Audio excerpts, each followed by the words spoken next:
Welcome, lecture number 24. It's getting more and more every day. And we were talking about the quantization of Maxwell's theory.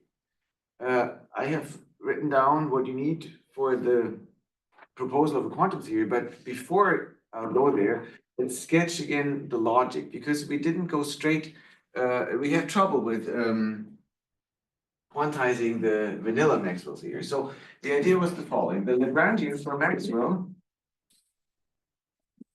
is this thing, F mu mu, F mu mu, where F can be written in terms of the vector field, as you know, and it has some equations of motion. Equations of motion, they look like this. And the whole theory is gauge invariant, which means you have a gauge symmetry if you change the A that's underlying here to a different A given by the old A plus the derivative of some function, all the time and space coordinates, then the F, the electric and magnetic field, doesn't change. So because it doesn't change, you should consider the two different A's as really physically the same thing.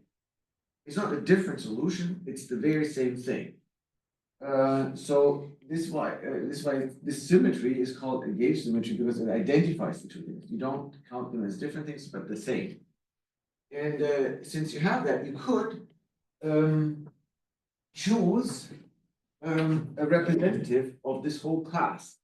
So there are very many A's that give you a specific field F, and you just pick one of them systematically, impose a certain gauge. So here's a gauge fixing. And you have different choices, and we'll choose the Lorentz gauge. So that is this equation, d mu when mu equals 0. And if you impose this, then that equation here simplifies to simply box when mu equals 0. So while here you have, for solving it, lots of possibilities, but the solutions to simultaneous solution to both equations is less. But that's fine, because you can still get everything that is physically different. Now you look at this. This is just 4 copies of the massless scalar field equation, right? The massless scalar was just box 5. You give this thing an index 1 to 4 or 0 to 3, then you have that. Then you know, I know this. So if I have on a different sheet L 4 scalars, okay, then it looks like well, with the wrong sign, 1/2 d mu, and there's this phi, but the phi is now called A.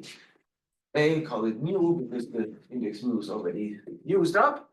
And then this theory has equations of motion, namely, it's this is what we wanted. And now the connection to this, the Maxwell side, is just impose a constraint. I don't know where the arrow goes. It's go there between.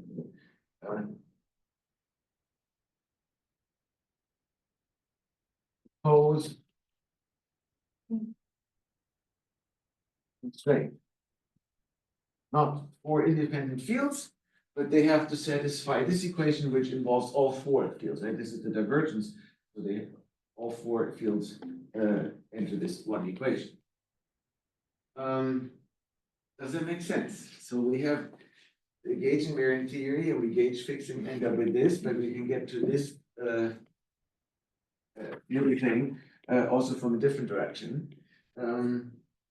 Equations have slightly different interpretations. Here, this is the equation of motion, and that's a constraint coming from here. that's sort of the simplified equation of motion, that is the gauge fixing condition, but it doesn't matter, these are the equation.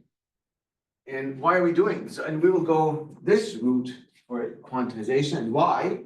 Because computing the canonical momenta from this Lagrangian gives for the conjugate momentum to A0 is nothing, and that poses trouble for writing out these commutation relations.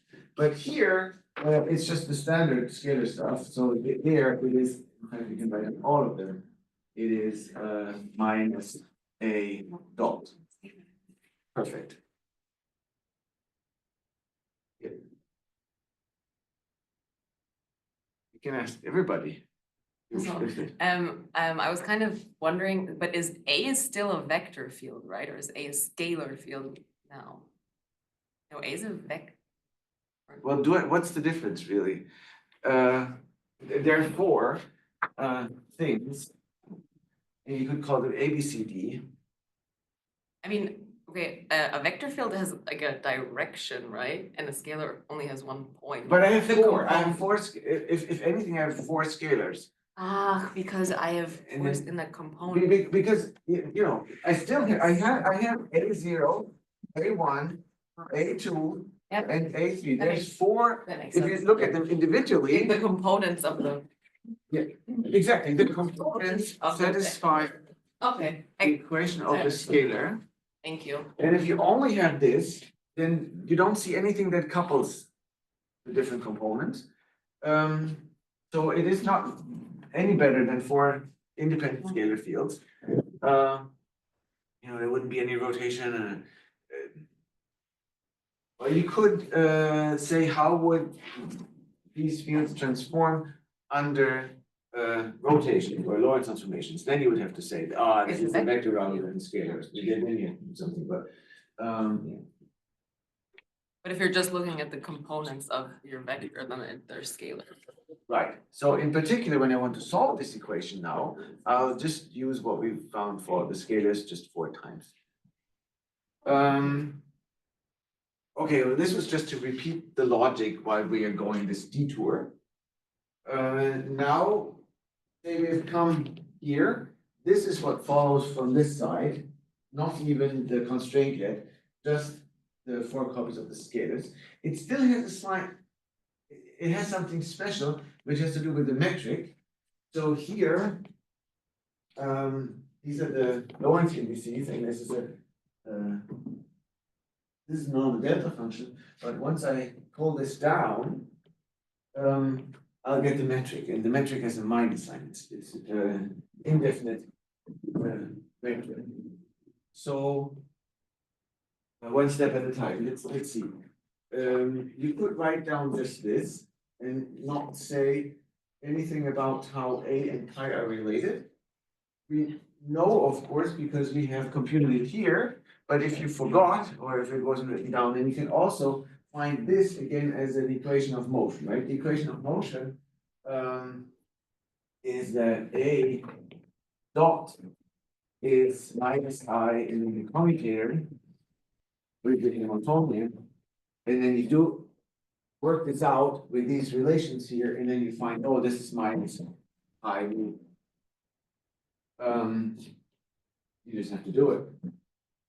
And then you know, once we know this, we can rewrite these equations now in terms of just the A's and A dots. And the last one is the interesting one. It's A mu T X A mu dot T Y equals, so here was the pi, I insert minus A, minus to the other side, and then lower the index. This nu goes down, so this becomes the eta, mu delta 3x minus y. And since this is so crucial, I will actually write this two more times. One for the I index, and once for the flank index. So this is just the eta, and this has a minus sign.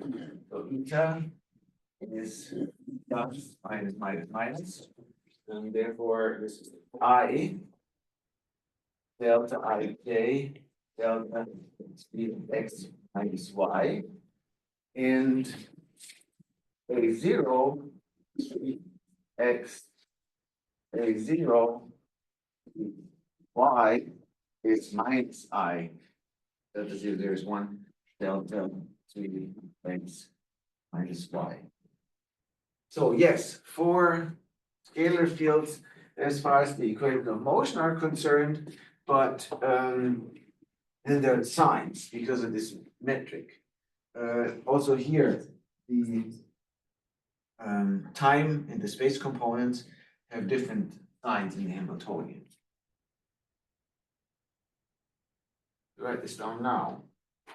I'll write it down soon. I'll spell this out in a second again to see how 0 and I enter.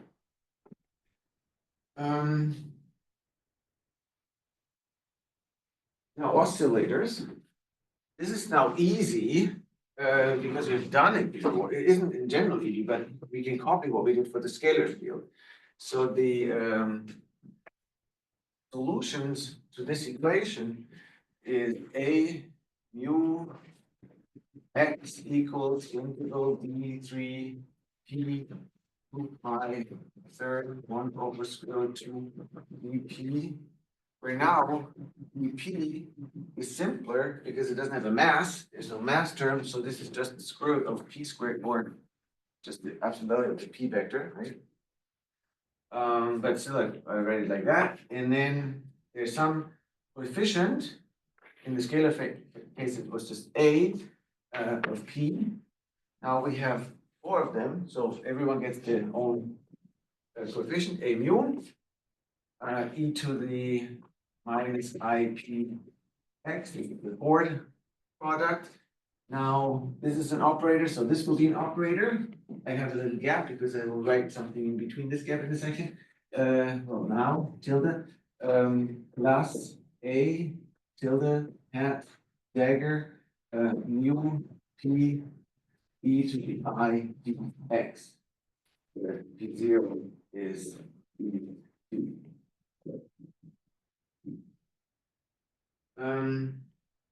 Now this seems completely unnecessary, the a tilde. Later, it'll take a while, I'll change the basis. So these a's have sort of a coordinate index.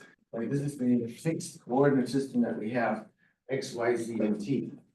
And I'll introduce a different basis later that cares about where the photon is going, right? These are kind of rigid. They create different polarizations of a photon. So these things will create and annihilate, hopefully, photons with the momentum that's written here. So the photon is going in a certain direction. And now these different ones, the 0, 1, 2, 3, they'll probably create different types of photons. To give it away, they'll create the different polarization of the photons, like in which direction are they oscillating. And in principle, this would be the 1 would oscillate in the 1 direction, and then 2 in the 2 direction, and 3 in the 3, and 0 in the time direction. Like you would have a time like one. They are not all physical, don't worry, but at this point they'll create these different oscillations. So the photon is going this way, and A1 creates a photon polarization in the x direction. This seems a bit weird, right? It's going from there, and x is this, it's arbitrary. It's not unrelated to the direction of motion of the photon. So you used to talk about transverse polarization, right? Transverse means perpendicular to the direction of motion. You would never say, oh, I have an x-polarized photon. It's different from spin. You say spin up, spin down, but you don't say I have an x-polarized photon. You say I have a transverse or something. So that's the reason I'll change basis, which is then a coordinate system that has p as one axis and so on. And these oscillators that are oriented according to where this thing is going have oscillators A with an index R, and R are also 4 values, it's a different coordinate system. And if I put number, and then I had the dagger or not, and if I put a number, so let's say the first direction, and here the first direction, you don't know which I mean. Is it the one in this or this coordinate system? Because it's just the one. You understand mu and r is different things, but that wasn't enough. I had to give the mu's a tilde so that you know, oh, this is the one with the fixed coordinate axis, and the one later without will be the good ones. Therefore, I have this tilde, which at this point seems completely unnecessary.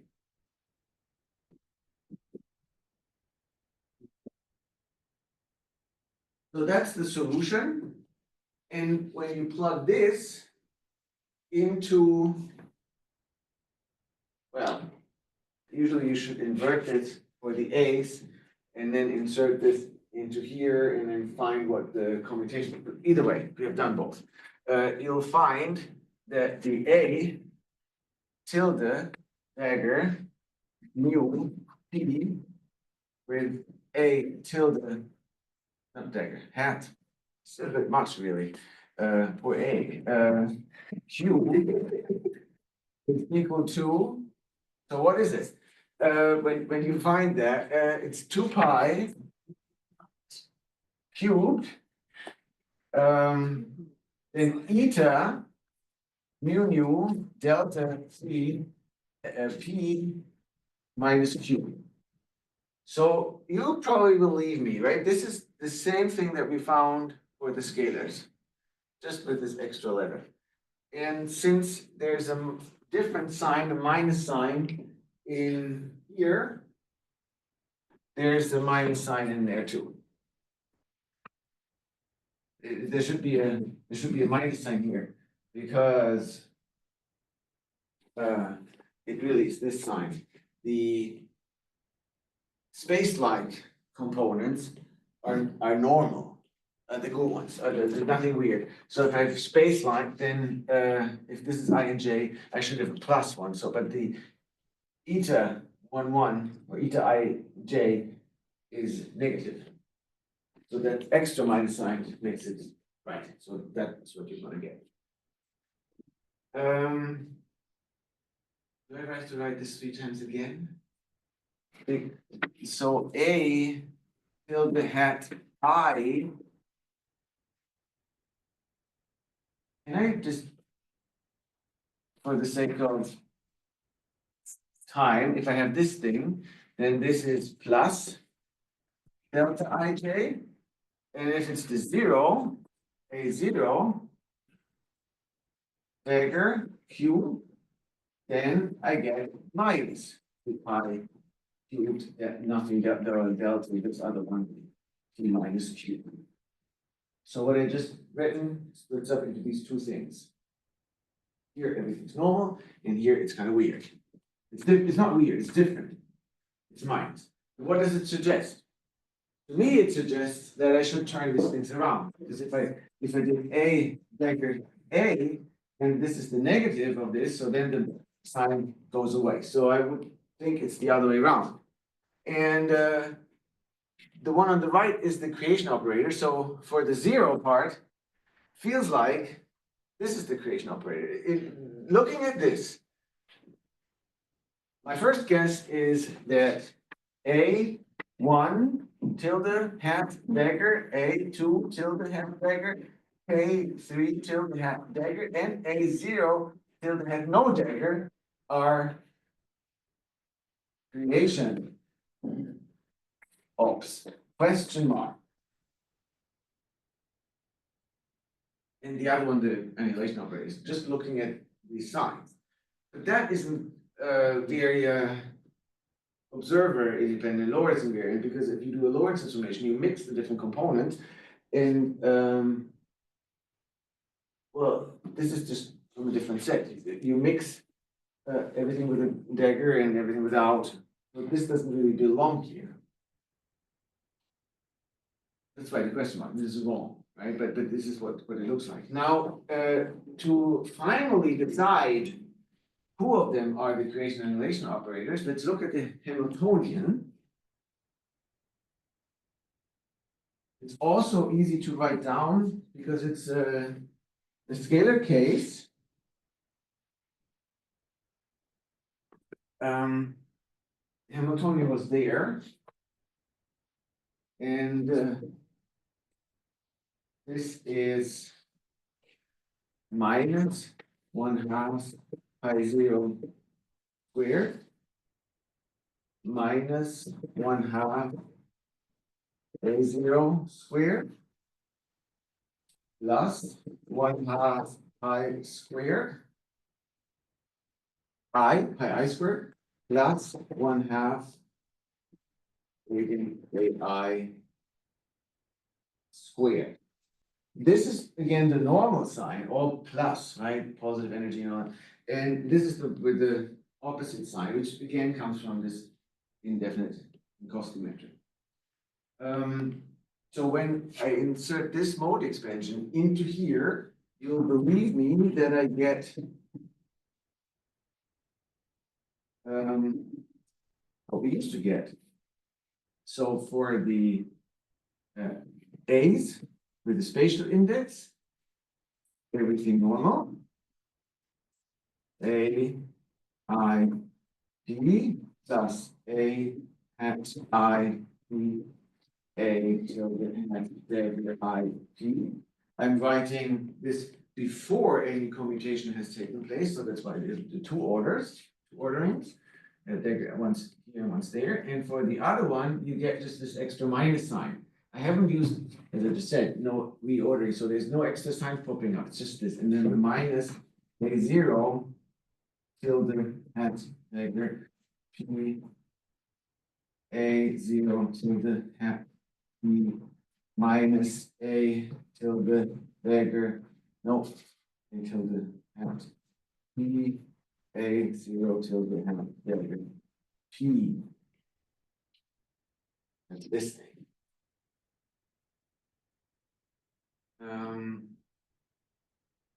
Now, what does this suggest? Here, I thought that's the right thing. What does this suggest? Oh, I don't know. It looks like it's, at first sight, it looks like it's an indefinite Hamiltonian. This is positive. These are number operators, and these are number operators, but with a minus sign in between. So this, the AIs seem to raise the energy, and the A0 seem to lower the energy indefinitely. But that's not right. This is just at first sight. And this minus sign here will actually help this minus sign there. So say we have an A0 excitation.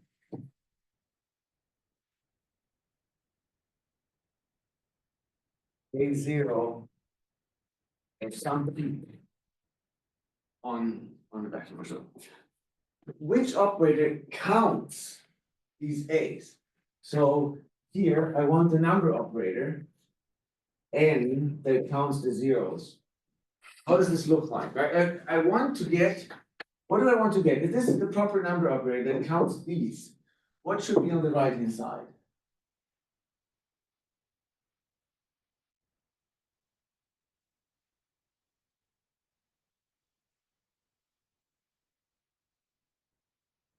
Yes, exactly this.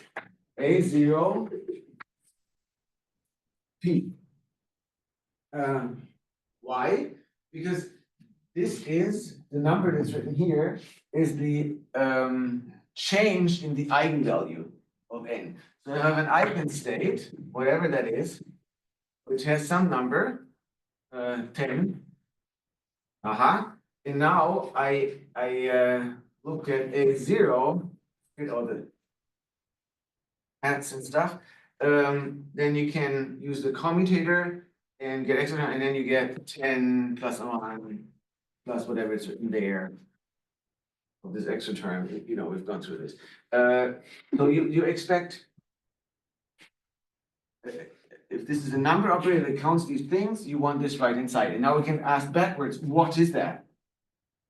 I would have thought naive as I am, it's what it always is. It is A0 dagger, A dagger, no, a hat, 0. And since I want to be able to count all the p's, I'll just integrate over them. All the p's q because the p there, and then I integrate over E3 q. And since we always divide by 2 pi q, why not now? That's my guess, right? That's my guess. And let's see what happens if we insert this really here. Then you have the commutator. You can pull this into the integral, and then it is you pull it apart. Commutator between these two vanishes, so it's just leaves you a commutator between these things. So the whole left-hand side is integral d3 e 2 pi cubed. And this comes out till the hat dagger u, and then the commutator between a0 till the hat q, and what I want to count, a0 till the hat dagger p. So, and normally this would be the plus delta function, but now since this is all weird, we have a minus delta function. So this thing is minus 2 pi cubed delta 3 p minus q. And therefore, the pi's go away, and the q integral can be performed, setting this to p, but this extra minus sign does this. A tilde at dagger 0. It's not what we want. So that just means our number operator isn't what we guessed it was. We have to insert the minus sign to get a minus sign to get this with this minus sign, the plus sign. No, it's fine. So this just tells us the number operator counting the 0 excitations is the one with the minus sign. And now you'd say, oh, this is amazing. Then this with the minus sign, which we didn't like, is just what's cool. Like this counts the A0 excitations. Or if you wanted the other way around, I guess you can also because it's symmetric. No, you can't. If you switched it around, you have a plus, but we wanted the plus. So now it's perfect. It's just all good. Yes.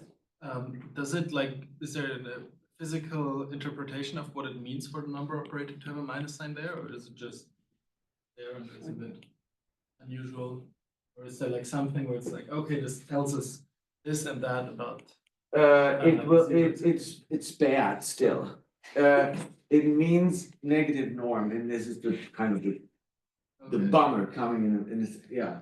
This is still not good because yeah, let's not it's very good. I'm able to make it confusing enough. I don't want to jump there right now, but I'll tell you. So it seems like it's good, but it isn't again. But it helps us to decide what are the creation operators. Exclamation mark, exclamation mark. So because now it's good, right? Yes? Yeah, in which sense does the number operator count the A's if this commutation relation holds? I don't understand which means count. Perfect. Okay, so then let's do this.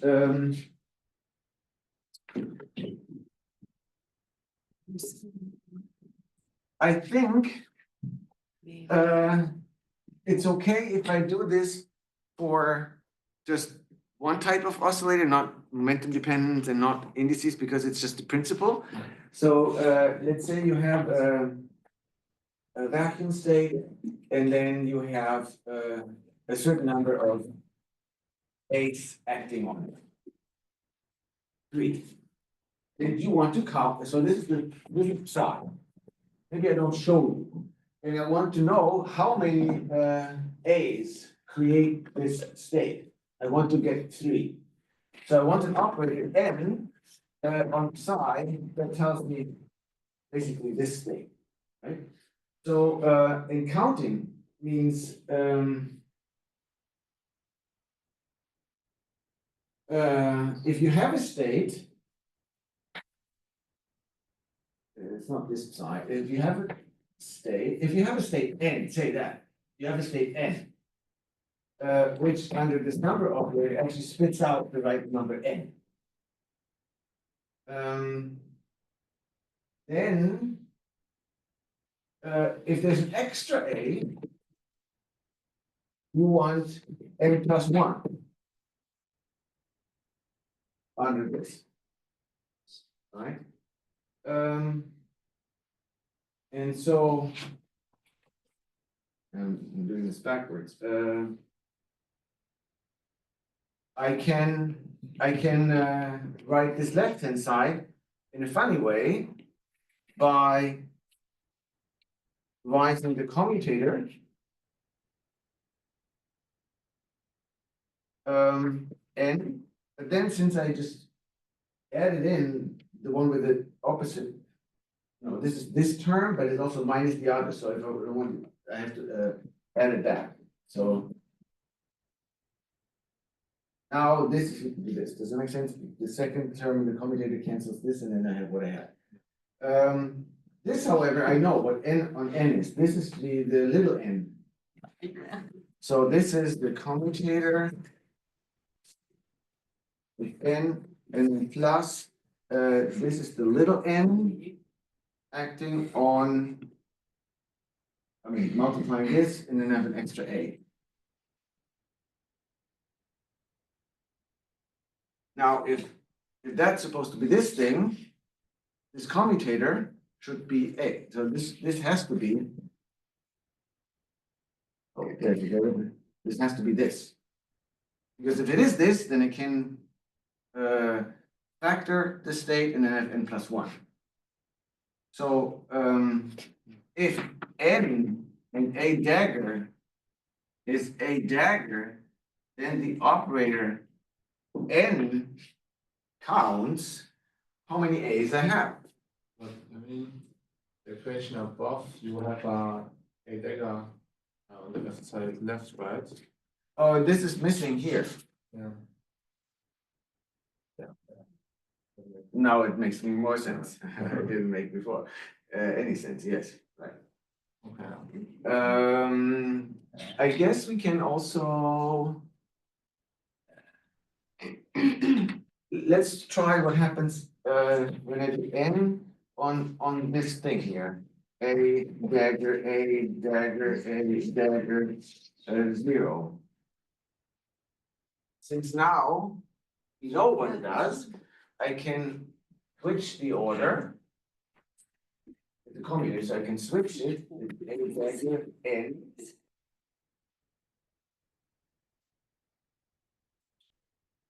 And the other term is an a without anything, so that plus a, this. Right, so that's equal. The n went to the right, and I have an extra term, which is this. Now here, this can go one step, and then it produces again a term like this. So there's an a dagger n. A dagger, it produces one more like this, so I have 2 of them. See the counting? A dagger cubed, and one more step, and then it produces another time, so I have 3 of them, and then where the n goes here, it's 0. So this is abstract, and what it really is, it's the n. This combination, this does exactly this. Except if the a, if this wasn't plus 1, this all works with the plus 1. If it's minus 1, then you can either turn them around or you give the n an extra minus sign. I don't want to turn them around because then this Lorentz invariance, the Lorentz symmetry is manifestly broken because I mix dagger and non-dagger things. So I go for the other option of changing the sign of the number operator, and then I feel happy for a moment because now this makes sense. then I can go ahead and normal order this, so get rid of these at the price of an infinite constant, which are then gonna drop. So this is equal to integral d3p 2 pi cubed. And this produces this term, the 2 goes away, this produces this term, so we have p vector a deg tilde I p a I tilde p minus a0 p a tilde 0 p plus infinite constant.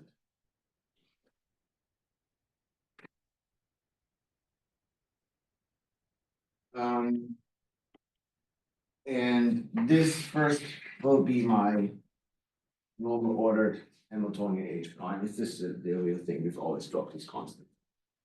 And so again, this is a sum of number operators. So this means all the eigenstates.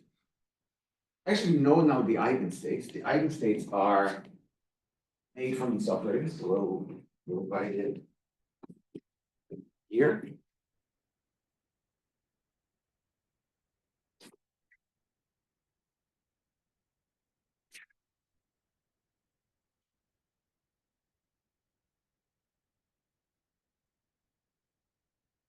Even without the primes, just are of the form, are made of, how do I write this? A mu1 p1 will have dagger a mu2 p2 vector will have dagger and so on some vacuum.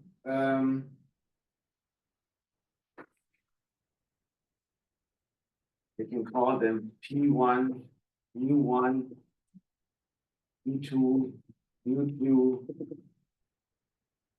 and then if you want the normalization. So these are, there's a where I is 0 is related by a tilde dagger mu p for all mu and p. That's the vacuum.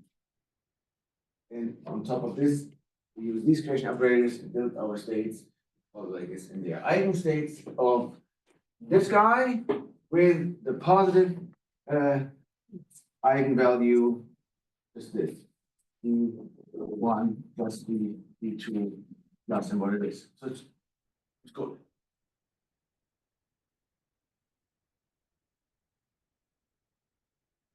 Right. But as I said, it only feels good. So for one thing, we have way too many polarizations. We know that the photon, the physical photon, has only two, and now we have four different.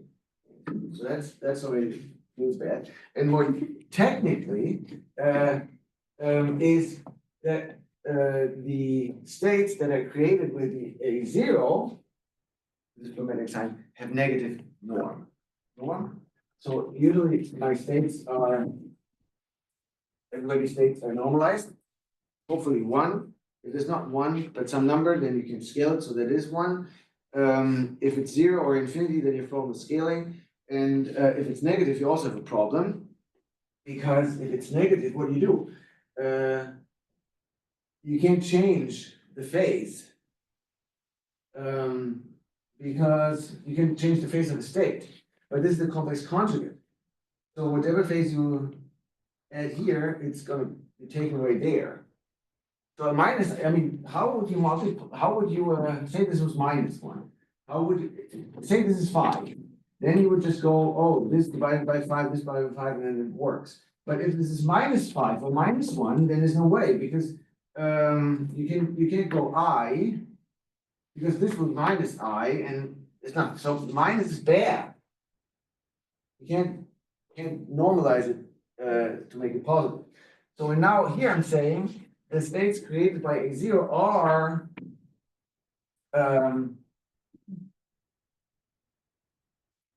negative norm. And if this, now I pick a particular one where there's only one oscillator for simplicity and one with the zero direction, I want to compute its norm. So the norm here, this thing, norm squared, is the scalar product of this with itself. So there will be 0, A0 tilde hat, P, A0 tilde hat dagger, P, 0. And how do you compute these things? Well, you commute all the annihilation operators through to the right-hand side because you know that they are annihilated. Annihilate vacuum, and on the way you pick up the computational version. So really, this has to be computed to the other side. Since there's nothing else, no other daggers I have to commute through, I can really just replace. I can write the commutator in here. If I add this, I don't do anything wrong because the other term is 0. But let's not confuse you, I guess. So it is the commutator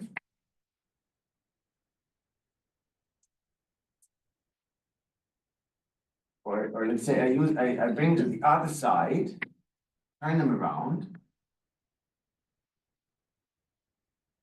And to make this correct, I have to add the commutator.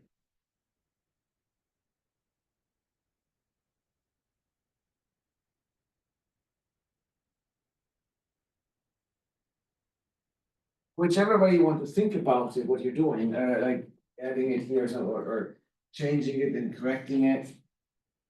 This is true, what's written here. The first term in the commutator is that. The second is with the minus sign cancels this, so that's true. This thing is now 0. I've been too explicit that I shouldn't. At first I didn't want to do it. Anyway, this whole thing is 0, and here I have now the commutator, and that commutator has this awkward minus sign.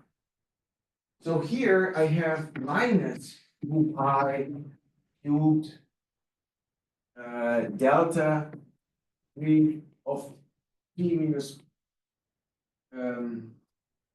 pi, what's that, P minus P, and 0, and then 0, 0. Never mind for now that this is infinity because of this. We'll talk about it. But mind the sign. So this is minus infinity. If this thing is normalized, as it should be, this is 1. This is by definition. There's nothing really to do. It's just to say this is normalized. And then this has the opposite sign. Really, minus infinity times this, but it's minus. This is a negative norm state. Why this now here? You know this from the very old quantum mechanics. If you have a continuous quantum number, you have a hard time normalizing the states. Like the momentum, this is just the normal momentum eigenstates or coordinate eigenstates in quantum mechanics. They aren't really normalized. This PP is nothing. This is nothing. What do you do usually? How do you write it? You introduce boundary conditions, don't you, to normalize your states? Usually, right? You know what I mean? But what is the condition? What is the scalar product or 1. You want it to be 1, but it's not 1 if they are continuous, right? So the wave function here is this e to the I px thing, and that's not normalizable because this absolute value is 1 in an integrator of all the lines. It doesn't work. What you do is you call this like delta function normalization, right? So you don't do p with p exactly, but you do p with p prime or p1 with p2, and then you have delta p minus p prime, and then you're happy with it. So it's like they're orthogonal, and as normalized as they could be. If it's the same, it's just this delta p, but this is kind of a 1. It's a 1 in a continuous space. So if they are now the same, p with p, yeah, then you have delta of 0. But that's my 0 there. It's nothing bad. It's just quantum mechanics in this with this continuous spectrum. So forgive me, right? The minus sign is important. If you don't like it, you can actually look at smeared states. That works like this. Instead of saying I have the P mu created by this a mu P with a very sharp, just the P and nothing else. Instead, you do a smeared version, and you integrate this with a function.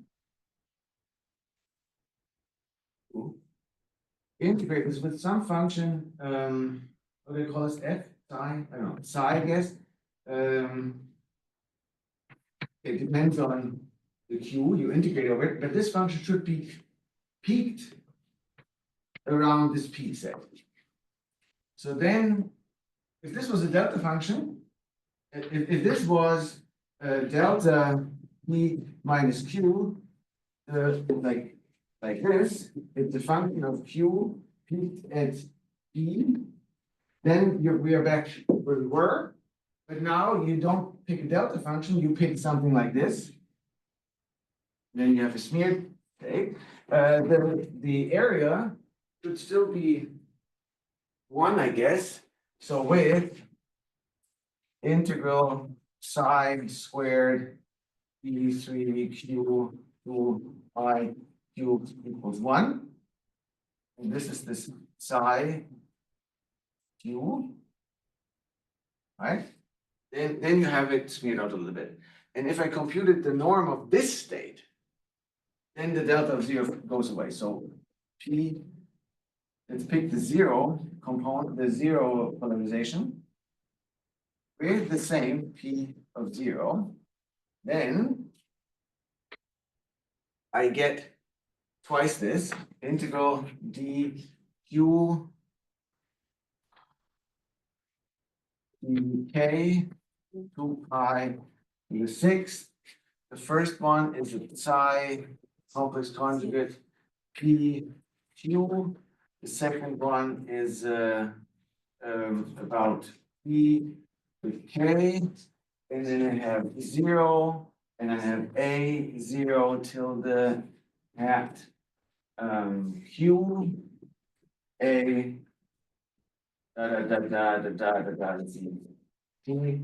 zero. Now we do the same thing here. Since they are different, since they are different, I have the delta function not of argument 0, but I have the delta function of the difference p minus q. Then I can integrate over k, say, use this delta function, then set this to q. Then I have another q integral, which is this normalization to 1, and the answer is minus just that. All this junk here, even this 2 pi, I have gotten rid of from this, and yeah, so it's and that's 1, so it's minus 1, boom, on the nose. These smeared states have a negative norm. This is all I wanted to say. It's technically a little more complicated, but then you don't, in case you were bothered by delta of 0. But it is what you are used to, and the upshot, A0, the zeros component of my creation operators, create states with the positive energy. Oh, Hamiltonian gone. With the positive energy, but with a negative norm. Can we live with it? No. Because negative norms, they don't work. And anyway, the probability interpretations are just gone for negative probabilities. And say we wanted to compute the expectation value of the energy. So I have a P with 0. So I'm sitting in a state where the photon is flying with the zeros polarization momentum P, and I want to see what is the expectation of the energy. We know it's an eigenstate of the Hamiltonian. So the Hamiltonian on T, this is EP. So that's it's EP times P0. Right? So it's an eigenstate, positive energy, everything's good. But now these two hit each other and they are negative. -1 in the best case, if it's near. And then we have minus P. So although we have an eigenstate with a positive energy, the expectation value is suddenly minus this thing. It just doesn't make any sense. No good. So negative norm states have to be avoided. We thought we had a beautiful Fock space based on this vacuum and positive energies, but we don't. We have negative norm states. And now comes the resolution. We haven't imposed the constraint. This is just 4 scalar fields with 1 wrong sign. The wrong sign didn't mess with the energy, but with the norm. And now the big question is, if we impose this constraint, whether this fixes anything at all. The answer is yes, it will, but it doesn't look like it at first. Now, impose P mu A mu equals 0, right? The Lorentz gauge.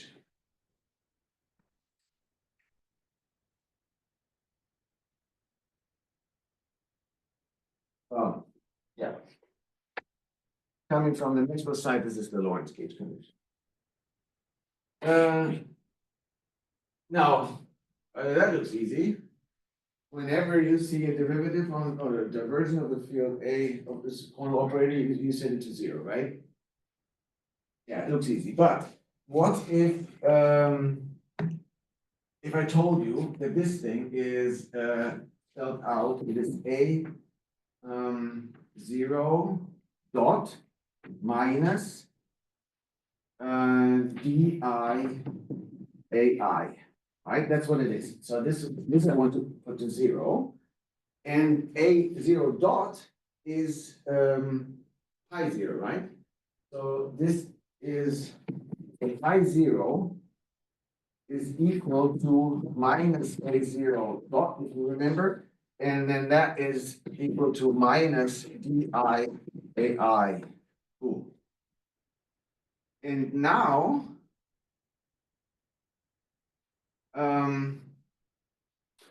our commutation relation that we had was A0 with pi 0. It doesn't really matter if it's up or down. Let's write it up because it was up. It's the same, it's symmetric. So this is P and X, and this is pi with T and Y. And now this pi is this. So, well, what was this supposed to be in fact? This was supposed to be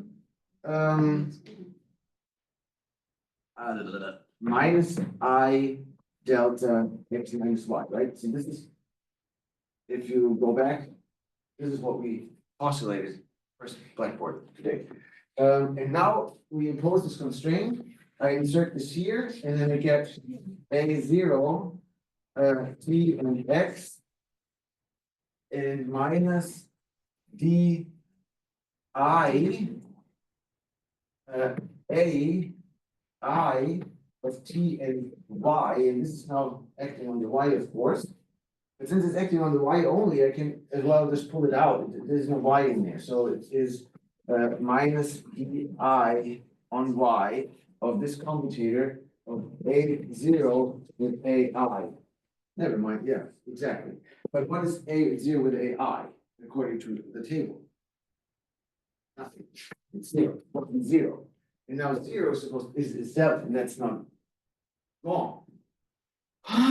So imposing this constraint is just, it doesn't work. It's inconsistent. It feels like torture, right? We're trying things, it fails. We try something else, it fails, and so on. So we've come to this, we want, we went this detour in the hope that we can impose the constraint and then be back at Maxwell, but now it doesn't work. Next detour. The idea, and the idea is from Gupta and Loida from 1950, so it's old, to not impose this as a constraint, as an equation for this operator, but select states out of your Fox space such that expectation values of this in the good states is 0. So instead of setting this to 0 as an operator, you write du AU equals 0 for the good states. And the good states are called physical. And left and right could be different ones. So there's the big pool of states. So this is still our big Fox space. It's not the Hilbert space because the states don't have all positive norm, but it's a state it's a space of states that can be lowered and raised by our oscillators. So that's the good state. That's the big Fox space, and we select some which we call physical. And that's one of them, and that's a different one of the prime is a different one of them. And whenever we pick two of the good states and compute the expectation of this thing, then we want to get 0.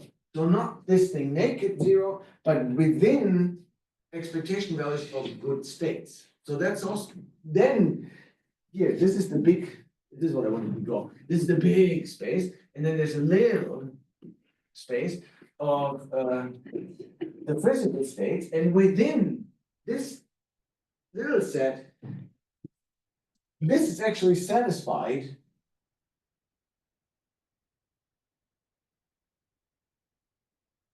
Yes. But don't we need the constraint to go back to Maxwell? Yes, We yes, can't we need the go- constraint. But what do we want to compute in the end? We Physical compute. state. Yeah, we compute expectation values, right? We don't need. Who cares about these operators? These operators will give us some. We want to compute something that can be measured, observables, like values for probabilities, expectation values. So this won't be the end.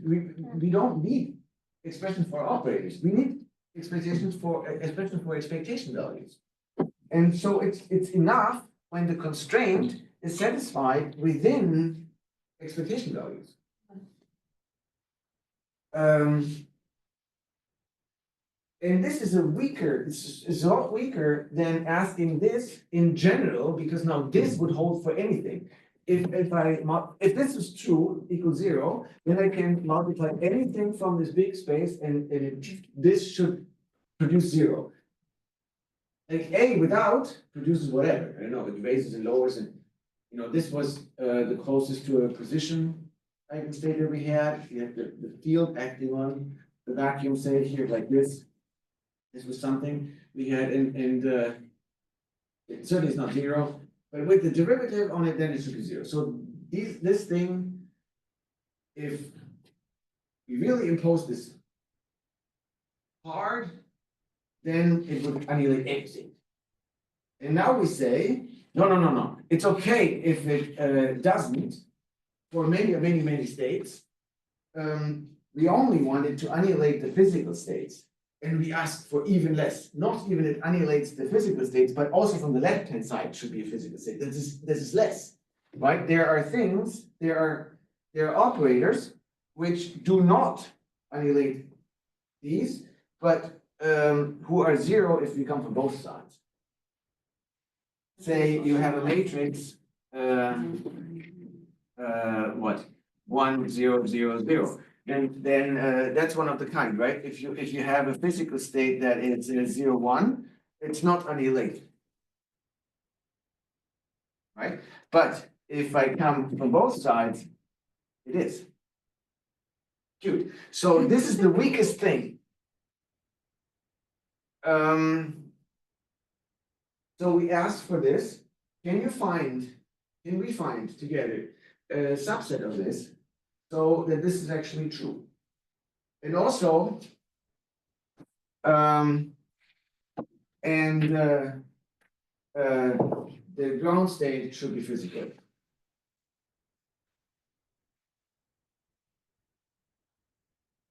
Because, poor thing, right? If the ground state wasn't itself. So if we now want this for any two physical states, let's just write it for one of them being the ground state. Then we'll see what zero pairs with what the zero can be paired. So in this little area here, where all the physical states is, there is the zero, and now pick any two of them, and this needs to be true. So I happen to pick the zero, and so then I have zero, and now the derivative of this thing, d mu a mu on the physical state. So here, it's nice that it's right there. Okay. I don't want to, it's so long, I don't want to write it. This with a derivative acting on it. The derivative acts here, it just brings down an I. And, well, maybe I should write it. Okay, whatever. This is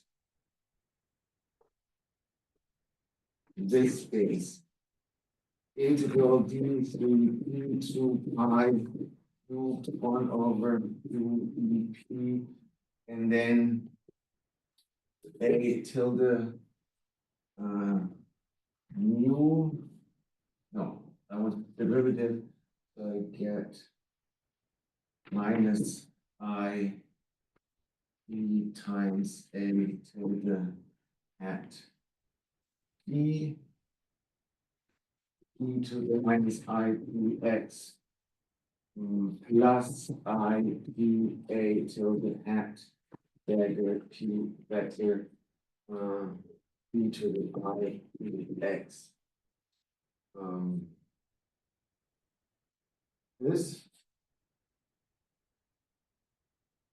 right? And now, what do we do with this? We have all the A's and the A daggers in here.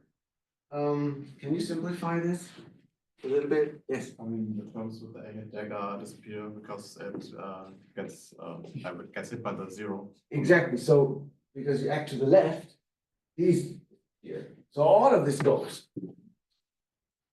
Beautiful. What about all of these? Yeah, so this is clearly not zero. If we want this to be zero, then what has to happen? Well, then this action to the right has to be zero, and then we have a Fourier series, and the different terms. This has to happen for all the x's that are in there. And since you have the different modes and they're independent, it really should happen for anything in there, right? For every p. And then you can strip off all the constants. So it follows that p times a tilde hat of p on physical states has to be zero for all p. For all p that are where the p for all p, let's say for all p vectors, where this p is the ep vector, right? They are all like this p has the zeroth component ep and then whichever momentum it for all the different momentums. That's your, this even makes box. This is the selection rule for the physical states.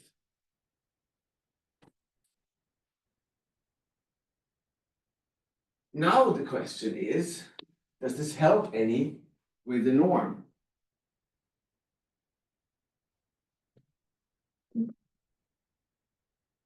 Where are, in this picture up there, the negative norm states? It would be really, really sad if they were like here, overlapping this. We want them to be outside, right? Maybe the rest, I don't care. Maybe we chop off more, but not inside. And this is, and the answer is yes, and I don't know how many minutes we need. So what we really need to know is which oscillators can we still have in here? Why should this be true for other physical states than the vacuum state? Why should this be true? You mean, how could this possibly be true then? Yeah. Like, give me another state, just as an example, proof of principle. Okay, give me another state. You say this obviously, I mean, yeah, I said it can only be true for the vacuum state. oh, this is gonna be so exciting now. This is what we want to derive, what is left, and then what's their norm. And you know, there's a whole bunch left. In fact, there's still too much left. There's 3 different polarizations left. And we only want 2. Oh, I can feel it. This is so exciting now because what is left? Let's see what this means. So there's the P. And the P again can be anything. It looks like it's P0 times A0 tilde plus P1 A1 P2 A2 plus P3 A3, and all of this acting on some state, and here you have sort of A daggers, right? And in the vacuum, you know, what can we put here so that all of this combination is 0? Yeah, And you're like adding something with A3 or for example, and then you have to subtract it with having some A0s, something like this. yeah, something like this, or yeah, that's already the advanced version. See, this is why we need the new basis. Since the P's cannot be anything, it's kind of hard to say. It really depends on this combination. But if you gave me some P's, as he just did in his head, some P's, then you have a different combination which relates this. So let's pick something. Say P vector is parallel, and in fact, in the direction of E3, up, Z direction. That's my P. Then this condition, and so this means that P0, it's also, it's this, right? So it means my P vector, my P mu is P, nothing, and in the Z direction, it is whatever also the momentum is, right? This is my vector. This is an example. The photon is going straight up. Then this condition means P times A0 tilde. There's nothing plus P, what plus is bad.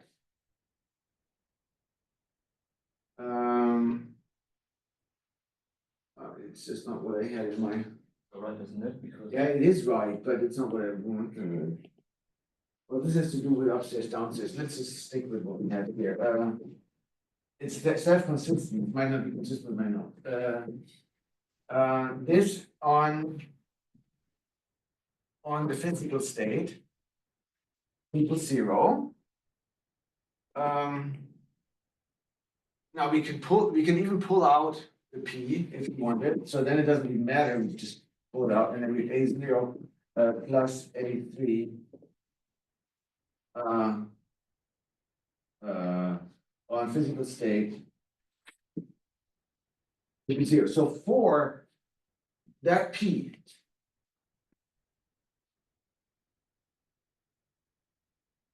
this is for all P, for all P vectors, right? Not just one condition, it's really, really many. What excitations could you put here so that this is actually true? The vacuum is annihilated. Anything else? A0 and A3. No, why not simpler? Why not A1? Because this is not zero, it's not the vacuum, it's one, but they just go through and annihilate the thing. Because it's kind of it's opposite next to it. So that's a beautiful state that is But allowed. we chose one P now, and what you said there below is that it has to be true for all P. It is true for all P. Here, this is now your choice. This is now a photon, which goes. Okay, I see. Well, where do you want to? Where do you want it to go? No, sorry, I see.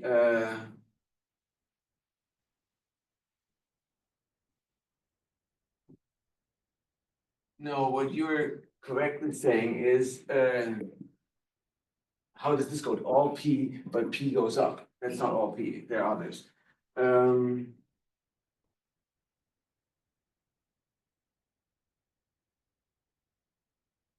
Yeah, all right.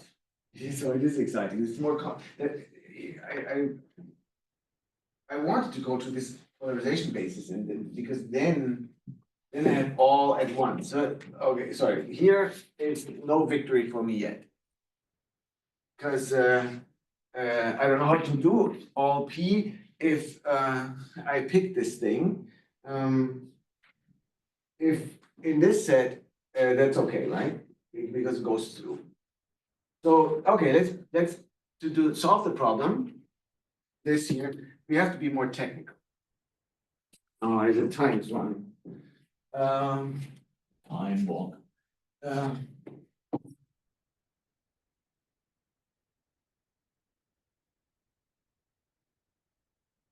This will be my starting point though. So this is still what I want to start with. And then I want to introduce epsilon, a basis. So these are bases 4 vectors. I'll do 4 of them. And I have one in the time. Actually, it's really stupid. Epsilon is just everywhere 1. It's the simplest. Of course, this is the basis. Epsilon mu 0, 0, 0, no. 1, 0, and epsilon mu 0, 0, 0, 1. And now they get different names. So if this is my coordinate system here, where the momentum is something, and then the E3 axis is parallel to it in space, in RC. Then this guy is parallel to the P, so I would call this longitudinal. This is in the y direction in my R3, so that is perpendicular to the P. I call this transverse. And this is transverse 1. There's always 2. And this one isn't anything in space, it's just going in time direction, so I call it S, capital S. And S stands for scalar. It could also be something called time-like polarization, a transverse, and longitudinal polarization. But often people also call this the scalar polarization or the scalar photon. Scalar photon, transverse, longitudinal photon. These will be the unphysical ones, but we don't see this yet, and these are the normal ones. They will remain at the end. So the S stands for the scalar, and L stands for longitudinal. These are the transverse ones. And this form is only for this coordinate system. I will have to do a Lorentz transformation in a minute. But in this coordinate system, I can compute the scalar product of the P with these things. So P mu times epsilon. So P times epsilon S. What is that? And see, here's my sign thing. I might have defined, let's see, I have defined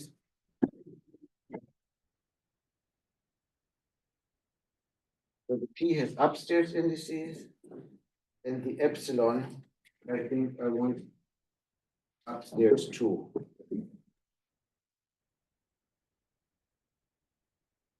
Fine. What's this? Yeah, I want them upstairs too.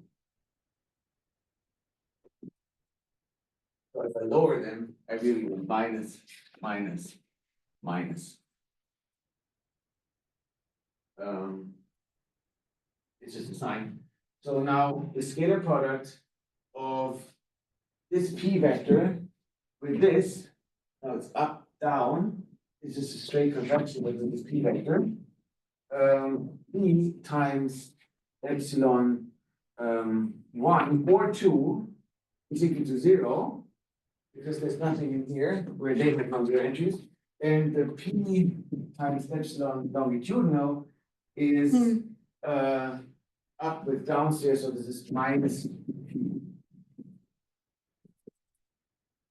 Could have done the other sign.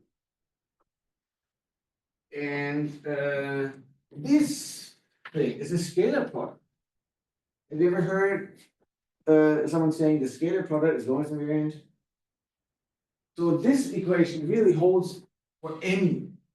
If I now boost to a different observer, I can now have an observer looking at the thing where the P is not in the three direction. I can make a rotation, I can make the P longer or shorter.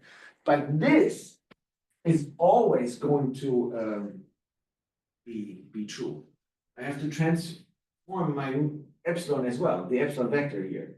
But I will if not this in any system. But that's true.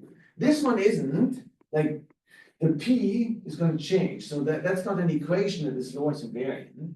But see, this is the same. So I can write P epsilon S equals minus P times epsilon L.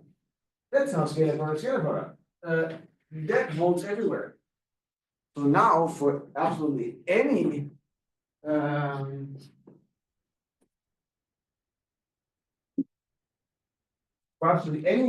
coordinate system, this is true.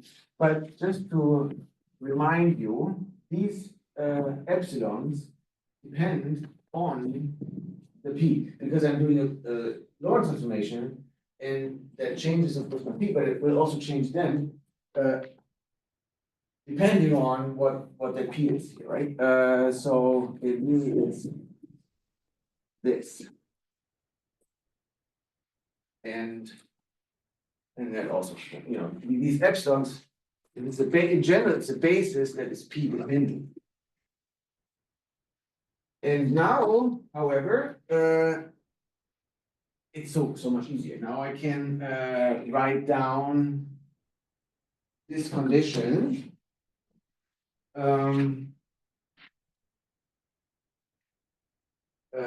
Expand.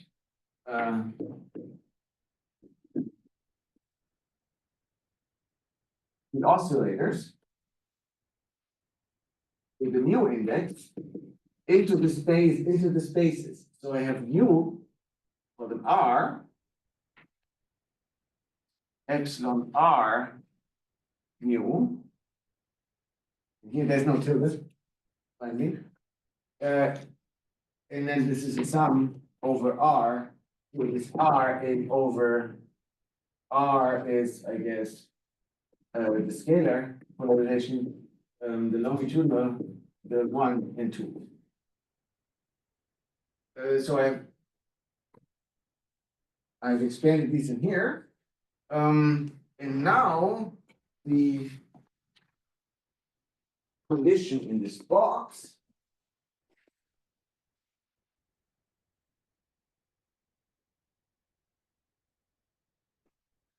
reads P mu times A mu, right, that's right.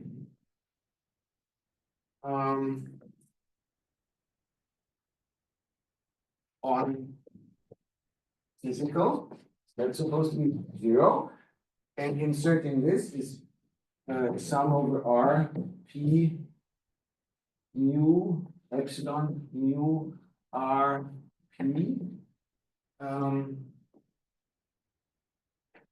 A R P. But now we know what this scalar product is because we worked it out. This is, oh, the physical is missing. And this is now the sum over all the R's. Let's do the S first. If it's S, then I have P times S, P times ES, and well, it's P times ES, right? P times epsilon S, and the S oscillator. Then in the next sum, the longitudinal is just plus P times epsilon L P vector times AL P, and the others are 0, and therefore this is on this, and now this thing was the negative of the first, so that's equal to minus P times epsilon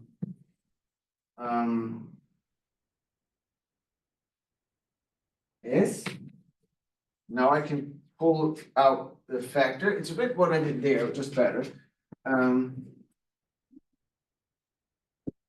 P times epsilon S, and inside you have AS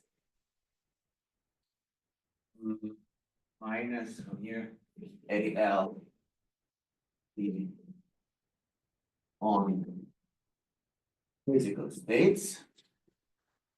And since this is supposed to be 0 and that's something, I can take it off. So the condition now is AS is scalar.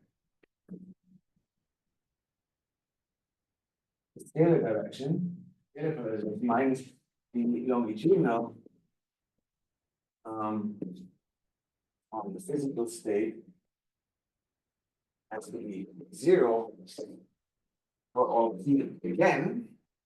But you know, this is easier to give an example. Because now because they adjust. Here they didn't really. If I have P1, this A1 with the tilde is always going in the X direction. And if I want this to be 0 for all the different P's, it's not gonna work because at some point you'll probably hit the X direction or something like it. It is not even the right condition because it's based on here.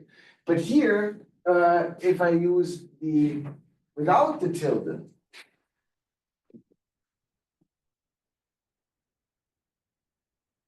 if I used A1 hat P for some P,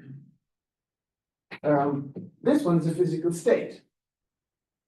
Because for any piece, let's not do too many pieces, so this is now a fixed one, that's your choice. Fix it. That's the direction of which you would travel. But pick the one that transfers matching this thing. Right? That's why there's no tilde. Then that's a physical state because AS for any piece minus AL for any piece is actually 0. Why? Because they because they commute. I haven't shown that. We have to show this. So let's show it. Let's show it. Let's see where we break.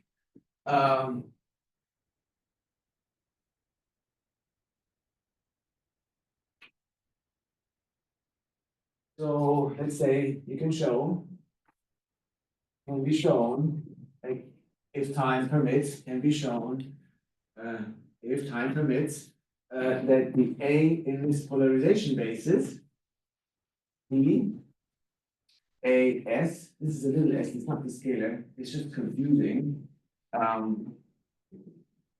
is equal to, minus 2 pi cubed eta RS delta 3 P minus Q.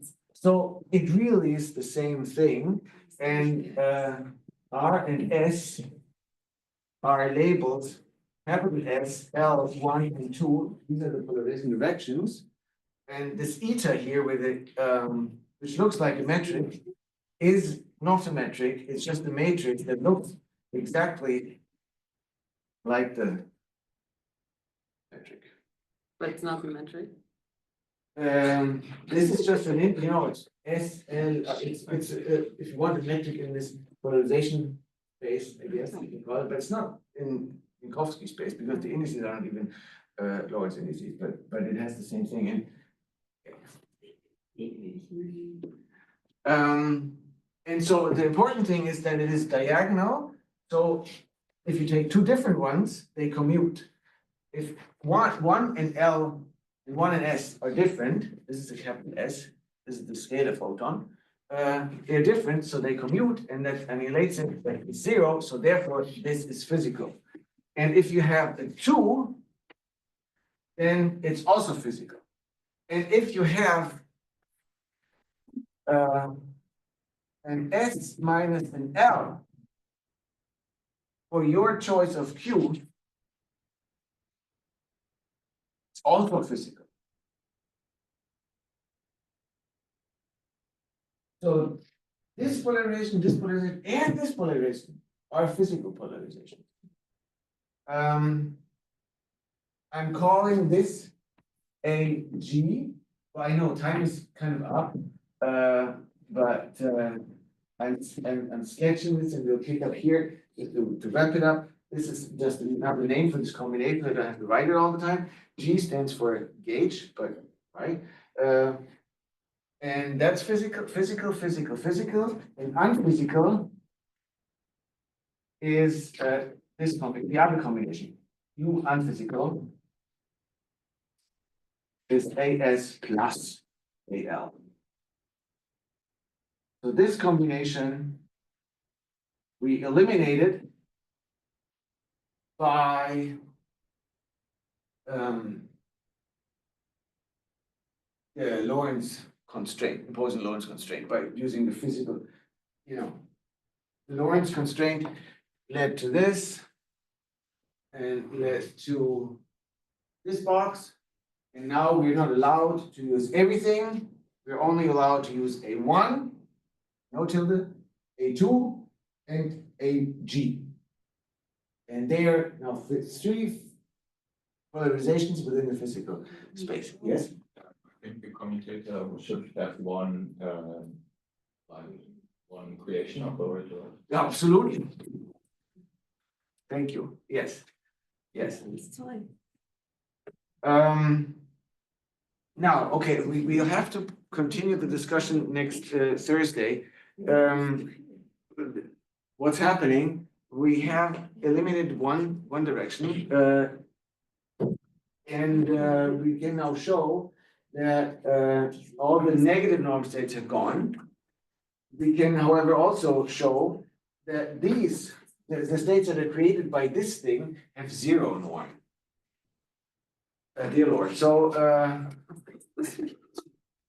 at the edge of the physical space, there are 0 norm states, which got not eliminated, which didn't get eliminated by this condition, but we'll be able to throw them out. So we'll show that they are harmless. And I have to say, and we'll build equivalence classes of states. So within this space of physical states, this is now here, it's the physical states in there. There are positive norm states and zero norm states. Negative is outside, negative is here, then there's positive and zero. And we'll group them like equivalence classes do. And we group all the states with the zero norm together with some of a positive norm, and they represent now one photon state together. And this is just an addition. It really is like a gauge symmetry. You have some non-uniqueness in the description. So the entire equivalence class describes your photon, and not just one state. And the zero norm states are soaked up in the physical. Yes. But that also means that some like positive norm states get squished together and I don't know, be called the same? No. Okay, so we only have one physical state and like, Yeah, now I did the same thing. We have used physical states now in two senses. Physical states for this, Yeah. let's say what do we say? Let's use them positive. We have one positive norm, and then we can add lots and lots and lots and lots of different zero norm states to it, and then have the entire line. And this is all one photon state, and a representative of this will be given by how many A1s and A2s are in there. So it really gets rid of all the scalar and the longitudinal things. Half of them, this combination was thrown out because of the Euler condition, and the other one isn't thrown out, but the other one, you know, if there's a state where an AG is created, it doesn't do much to the state. If you have a certain word in 1 and 2 and add another AG to it, it's as good as if you had. And we'll make this in detail next week. Time is really up. Questions? This one? Yeah, it was a perfect ending, but. All right, thank you. Cliffhanger ending. Yeah.